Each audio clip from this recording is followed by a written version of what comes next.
오늘은 또 저희가 몇 회 연속으로 한 것처럼 자신이 하고 싶은 말을 할 자리가 없어서 그동안 이야기를 못하셨던 유가족 한 분을 또 모시고 얘기를 들어보려고 하는데 오늘은 김동혁 군의 어머님입니다. 김성춘 씨를 모시겠습니다. 안녕하세요. 예, 안녕하세요. 동혁 엄마입니다. 이 사진은 동혁 군의 핸드폰에서 나온 건가요? 아니면 아니요, 동혁이 친구 휴대폰에서 나왔습니다. 성균이라고. 이 사진을 건네준 친구는 무사하게 같이 희생됐죠. 동혁이 친구는 한 명도 없습니다, 지금. 동혁이가 친했던 친구들은 한 아무도 명도 없습니다. 그래요. 며칠 만에 나왔나요, 동혁이는? 7일 만에 나온 거죠. 23일 날 저희가 데리고 올라왔는데 22일 날 밤 11시 반경에 수습이 됐다고 얘기하더라고요.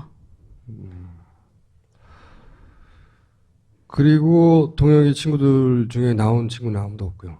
3일 동안 구조를 안 했잖아요. 안 하고 그 이후에 시신들이 정말 정신을 못 차릴 정도로 올라왔거든요. 근데 우리 동혁이는 mp3를 진짜 신주 모시듯이 들고 다녔거든요. 그래서 그 mp3를 손에 쥐고 나타났죠. 참 이상한 것은 그 인상 차이가 거의 80% 이상이 잘못되어 있어요. 키도 잘못되어 있고 뭐 헤어스타일도 잘못되어 있고 심지어는 옷 색깔까지 어떻게 그렇게 공무원들은 생명들만 모아놨는지 옷 색깔까지 다 틀렸어요. 처음에는 긴가민가 했는데 확인하러 갔더니 동혁이가 맞더라고요. 그러면 그 침몰하기 직전에 통화를 못 하셨겠네요. 전날 11시 반경에 이제 친구 데이폰으로 통화를 했었습니다. 그리고 동혁이가 날씨가 안 좋다는 얘기도 했었고, 이제 배 타고 저녁 먹고 자려고 그런다고 그랬는데 동혁이 아빠가 친구랑 사이좋게 지내고 선생님 말씀, 정말 선생님 말씀 잘 듣고 오라고 그랬는데 동혁이 아빠가 본인의 입을 찢고 싶은 심정이라고 말 잘 들으라 소리를 안 했으면 후회가 안 될 텐데. 구조 과정에서 이게 너무 이상하다라고 느끼신 적은 없어요? 저희 아이가 23일에 122번이었으니까 거의 찾지 않았을 때도 거의 대부분의 부모님들이 체육관이나 팽목항에서 기다리고 있을 때 기사가 뭐가 났냐면 실종자 가족이 추모 공헌을 해달라 한다고 기사가 났습니다. 상상도 할 수 없는 기사죠, 그거는. 추모 공원을 세워달라고 예, 실종자 가족들이 유가족이 요구한다고. 요구했다는 기사가 나긴 났었죠. 예, 그게 20일 날 난 기사였습니다. 그래서 제가 그걸 보면서 이 미친 놈들이라고 제가 그랬죠. 이렇게 나중에 이제 유가족들이 친해지고 나서 예, 그때는 서로 잘 몰랐을 테니까. 그렇죠. 친해지고 나서 추모 공원을 요구했다고 하는 유가족이 나오던가요? 누군가? 아니요, 없었습니다.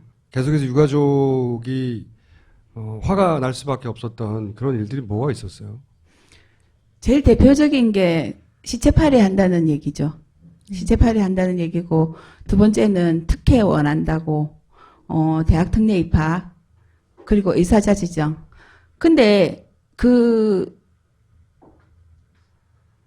저희들은 대학 특례 입학이니 의사자 지정은 생각지도 않을 뿐더러 무엇보다도 더 중요한 거는 그 아이가 죽었어요.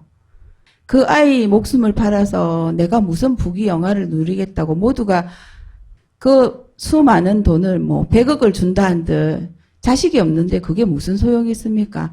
처음부터 최선을 다해서 유가족을 위해서 모든 것을 다 해주겠다고 했습니다. 단 진상규명은 안 되는 거죠. 부모님들이 원하는 건 사실은 진상규명인데 예. 왜 우리 아이들이 죽었는지를 밝혀주는 건데 그거를 제외하고 다 해주겠다고 나온다는 그렇죠. 거죠. 그리고 그 핵심이 돈이고. 그렇죠. 근데 이런 건 없어요? 그 유가족들을 가장 힘들게 하는 때는 언제고 그리고 가장 힘이 날 때는 언제죠? 제일 힘들 때 할 때는 그 강화문에서 반대쪽에서 저희들을 이제 폄하하고 음해하시는 분들이 계십니다. 근데 오늘 아침에도 제가 안산에서 합동분향소를 가자니까 최근에는 분향소 가자는 손님이 없어서 길 잊어버리겠다고 얘기하시면서 다 끝나지 않았냐고 좌절할 때가 있잖아요. 오늘 같은 경우에도 그렇게 국회 앞에서 거기서 비닐 뒤집어 쓰고 주무신 부모들이 아침에 오로지 한 가지 무릎 꿇고라도 밝혀주겠다는 얘기를 듣고 싶어서 기다리고 있었는데 웃으면서 지나가는 대통령을 봤을 때 그 실망감은 말로 표현할 수가 없죠. 그냥 외국 나가서 살고 싶다. 이 나라 버리고 싶다. 계란으로 바위치기다. 그런 얘기를 들을 때 가슴이 아프죠. 그게 제일 힘들게 하는 거죠. 힘이 날 때는 언제세요? 엊그저께 정읍을 내려갔는데 중고등학생들이 그냥 가방 메고 고등학교 3학년 여학생들도 오고 근데 어떻게 해서 여기 왔냐 하니까 카페에서 친구랑 얘기하긴 하는데 어떤 아주머니께서 본인이 직접 컴퓨터로 만든 초대장으로 유가족을 따뜻하게 맞아주자고 너희들 시간 되면 이 시간에 꼭 좀 와줬으면 좋겠다고 고등학교 3학년 여학생이 울면서 길에서 그렇게 어떤 아주머니의 이끌림에 이렇게 왔는데 정말 몰랐다고. 알겠습니다. 혹시 저희한테 하시고 싶은 얘기 있어요? 그동안에 그렇게 많이 눈물 흘리시고 손잡아 주시고 안아 주신 것 저희들 그걸로 충분합니다. 충분하고 앞으로는 웃으면서 하고 싶습니다. 항상 일상에서는 웃으면서 하다가 어느 날 저희가 정말 여러분의 힘이 필요합니다 했을 때 달려와 줄 수 있는 마음 그만큼만 잊지 말고 살아주셨으면 좋겠습니다. 그렇다면은 틀림없이 뭔가가 달라질 것이고 가장 가까운 날 11월 1일 날 저희 5시에 청계광장에서 집회합니다. 그리고 11월 1일 오후 1시에는 안산합동분향소에서 이 바보 같은 부모들이 자식도 지키지 못했으면서 분향소에 있는 아이들 영정도 제대로 지키지 못했습니다. 왜냐하면 그게 뭔지는 모르지만 싸우러 돌아다니느라고 제대로 싸우지도 못하면서 싸우러 돌아다니느라고 아이들을 지키지 못했는데 이번에는 저희 가족들이 직접 기획하고 직접 만든 추모제를 200일이거든요. 11월 1일이. 그래서 1시부터 3시까지 안산합동분향소에서 저희 가족들이 직접 만든 추모제를 하고 5시에 청계광장에서 모입니다.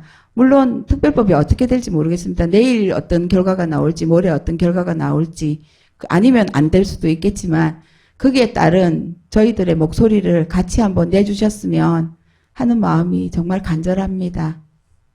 알겠습니다. 오늘 말씀 감사합니다. 네.